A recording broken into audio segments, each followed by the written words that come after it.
Today, I tell you one important topics which is very crucial for class 10th, 12th और जितने भी competitive level examination में जहां descriptive पूछा जाता है, जहां क्वेश्चन आंसर के फॉर्म में अपने शब्दों में आंसर लिखा जाता है, उसमें एक कमेंट आया था कि बहुत लोगों को समस्या होती है। तो इस पे मैं आज वीडियो बना रहा हूं और इसके बाद हमको लगता है कि कोई समस्या नहीं होगा अगर आप सही से इसको फॉलो करते हैं तो। अब देखिए टॉपिक क्या है, how to write question answer in your own words. कहने का मतलब समझिए कि बहुत सारे पोएम्स स्टोरीज को बच्चे समझ जाते हैं समरी के रूप में, लेकिन जब उनको क्वेश्चन आंसर लिखने की बारी आती है तो उनको समझ में नहीं आता है कि कौन टेंस में लिख रहा है, क्वेश्चन पूछ रहा है कौन टेंस में मैं लिखूं।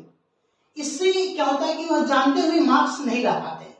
तो इसी का आज इस वीडियो के माध्यम से मैं सॉल्यूशन फाइंड आउट कर रहा हूं और आप अगर इसको करेंगे तो सॉल्यूशन आपका हमेशा हमेशा के लिए खत्म हो जाएगा और आपको मेथड अप्रोच मिल जाएगा कि कैसे इसको लिखा जाता है और कैसे इंग्लिश में स्कोर बहुत अच्छा किया जाता है कोई भी एग्जाम में, स्पेशली बोर्ड एग्जाम में। अब देखिए तो इसके लिए रिक्वायरमेंट्स क्या है, क्वेश्चन आंसर को हम कैसे अपने शब्द में लिख सकते हैं, अच्छे से लिख सकते हैं ताकि हमको बहुत अच्छा मार्क्स आए 95, 96 इंग्लिश में। तो देखिए इसके लिए तीन ही रिक्वायरमेंट्स है, कमांड्स ओवर और you can say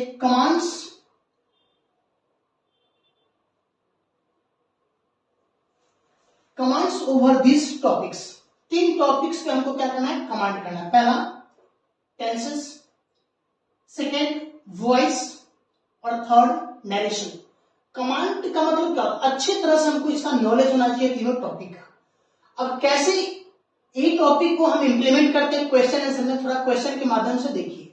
और दूसरी बात, जो क्वेश्चन मैं लिख रहा हूं यह मैक्सिमम क्वेश्चन क्रिकेट से लिया गया, क्योंकि हम कोई बुक से क्वेश्चन नहीं उठाए, क्योंकि हमको बच्चों को सिखाना है। हो सकता है कि इस क्वेश्चन का आंसर आप अपने ढंग से सोचेंगे, अलग होगा आंसर, बस हम सिखाने के पर्पज से मैं क्वेश्चन लिखा हूं, फनी क्वेश्चन, ताकि आप सीख पाए। अब देखिए पहला क्वेश्चन है, why do you like MS Dhoni. अब पहले समझिए, अगर इसका आंसर हमको लिखना होगा तो पहले हमको जानना होगा कि किस टेंस में लिखा हुआ है। देखो यहाँ पे लिखा क्वेश्चन किस टेंस में पूछा गया, देखो यहाँ पे लिखा गया डू।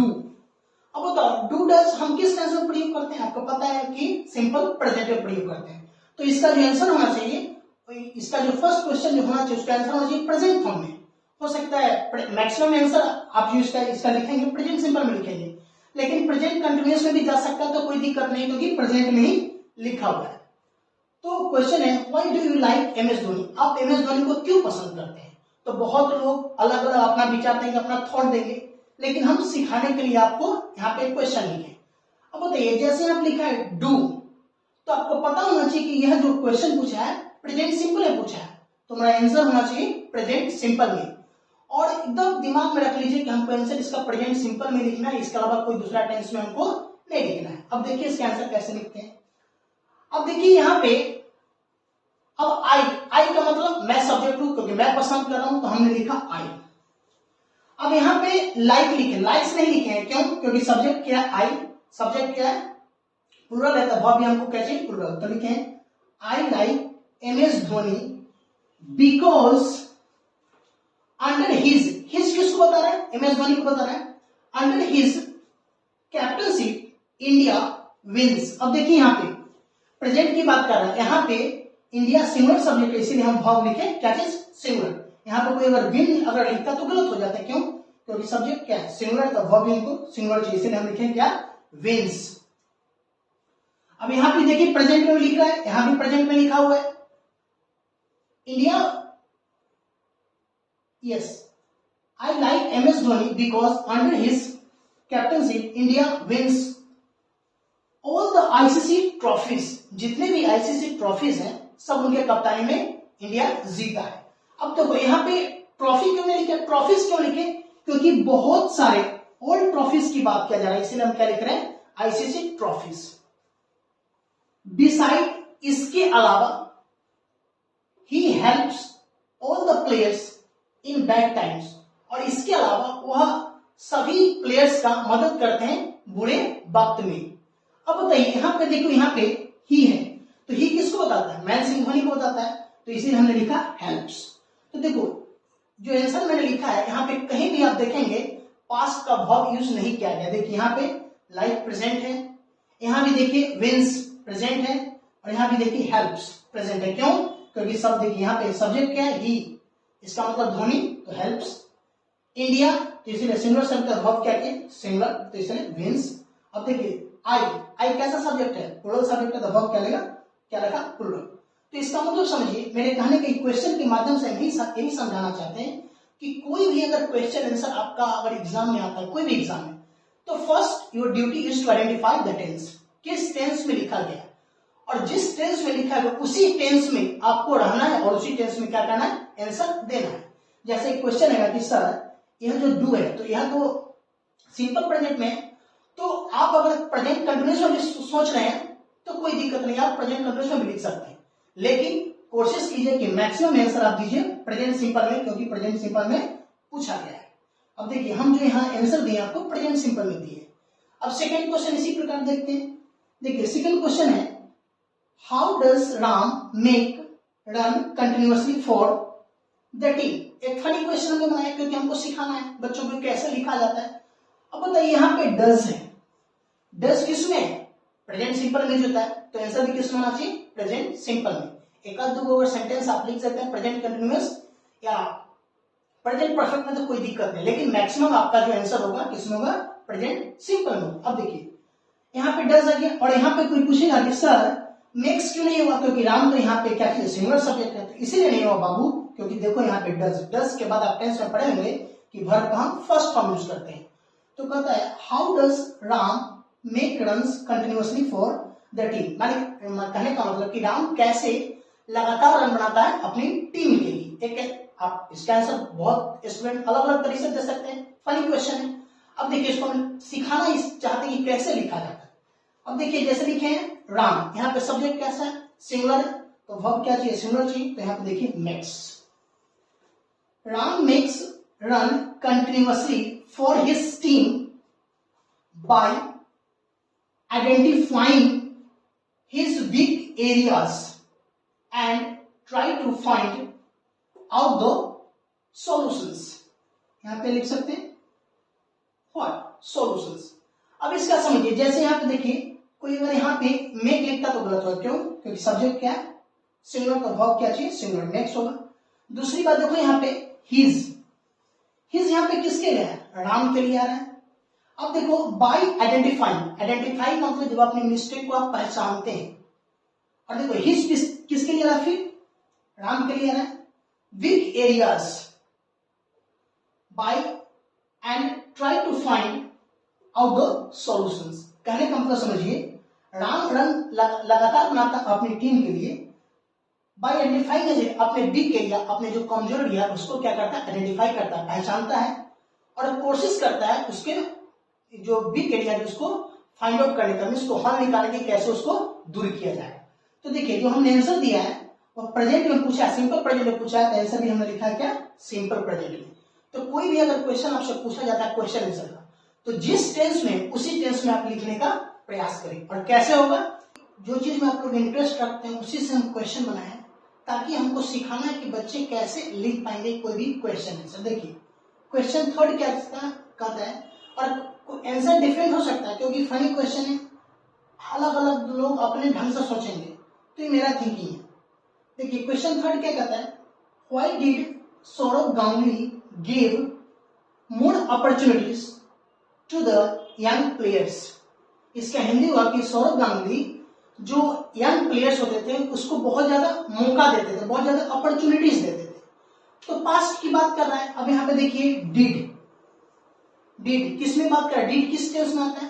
पास्ट सिंपल में आता है, तो इसका जो आंसर होना चाहिए किसमें होती है? पास्ट सिंपल में होना चाहिए। अगर पास्ट कंटिन्यूअस में भी आप लिख सकते हैं कोई दिक्कत नहीं, लेकिन पास्ट में ही होना चाहिए।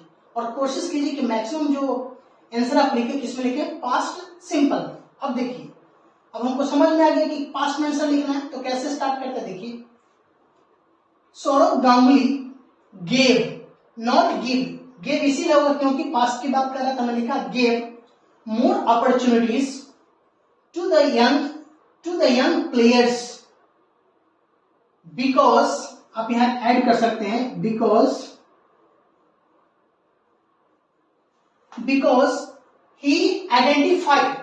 अगर हम प्रेजेंट में अगर पूछता तो हम लिखते हैं ही आइडेंटिफाइज, लेकिन यहाँ किस में पूछ रहा है, पास्ट में पूछ रहा है, तो इसीलिए हम वर्ब का सेकेंड फॉर्म यूज कर रहे हैं। तो क्या होगा, ही identified the talents inside them. Them किसके जा रहा है, यंग प्लेयर्स, मीन्स एक से ज्यादा की बात कर रहा है, यंग प्लेयर्स आ रहा है, इसीलिए हमने लिखा देम वेरी फास्टली।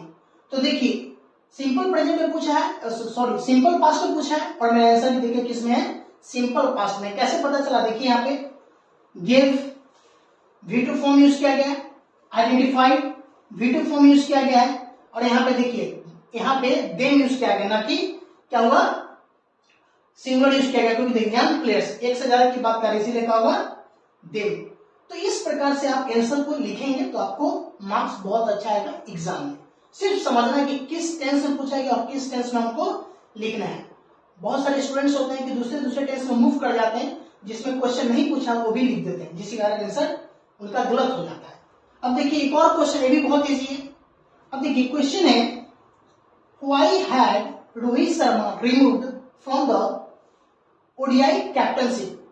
अब देखिए इस पे हर स्टूडेंट, हर व्यक्ति अपना अलग अलग लॉजिक देगा, लेकिन जो मेरा थिंकिंग है ऊपर मैं आंसर लिखा हूं, इसीलिए ऐसा नहीं कि यही आंसर होगा, बहुत सारा अलग अलग आंसर हो सकता है, बस हम फनी क्वेश्चन लिए सिखाने के लिए। देखिए तो आप क्वेश्चन समझ चुके हैं कि why did Rohit Sharma remove from the ODI captaincy, means Rohit Sharma को क्यों हटाया गया था ओडीआई कैप्टनशिप से, मींस कप्तानी से क्यों हटाया गया था। अब बताइए, देखिए यहाँ पे करें हैड किसमें, बताइए अब हैड आपको पता है कि किसमें यूज होता है, तो पास्ट परफेक्ट में हैड यूज होता है, तो मेरा आंसर भी होना चाहिए किसमें, पास्ट परफेक्ट में। अगर आप पास्ट कंटिन्यूअस में लिखते हैं, पास्ट सिंपल में लिखते हैं तो कोई दिक्कत नहीं है, लेकिन कोशिश करना है कि ज्यादातर हम आंसर जो किसमें, पास्ट सिंपल में।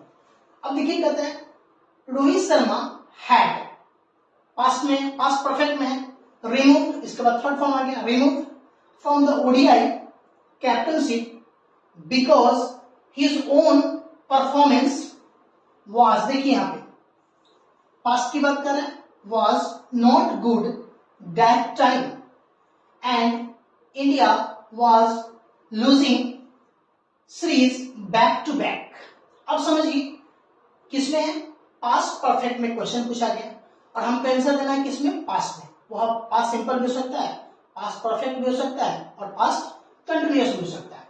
तो देखिए यहाँ पे हैड रिमूव्ड पास्ट में है, साथ ही साथ यहाँ पे देखिए was not good past continuous में है, was losing series back to back. तो देखिए जितने भी आंसर हमने लिखा है किसमें लिखा है, पास्ट कंटिन्यूअस में। और इसका मतलब समझिए क्या होता है, रोहित शर्मा को इसीलिए हटाया गया था क्योंकि उनका जो अपना परफॉर्मेंस था अच्छा नहीं था उस समय, and India was losing series back to back. और उस दौरान क्या होता है, इंडिया जो है मैच लगातार क्या हो रहा था, इंडिया जो है लगातार मैच हार रहा था। बैक टू बैक का मतलब कहने तो जितने भी सीरीज हुए लगातार क्या होता, वो मैच हारता जा रहा था इंडिया। तो मेरे अनुसार यह लॉजिक है। तो आपने सीखा 4 क्वेश्चन के माध्यम से कि कैसे कोई भी क्वेश्चन आंसर को अपने लैंग्वेज में हम तैयार करें, और सिर्फ उसके लिए 3 टॉपिक पर आपको क्या होना चाहिए, कमांड होना चाहिए। कमांड का तो अच्छी तरह से नॉलेज होना चाहिए, बस सिर्फ टेंसेस, वॉइस और नेगेशन। तो हम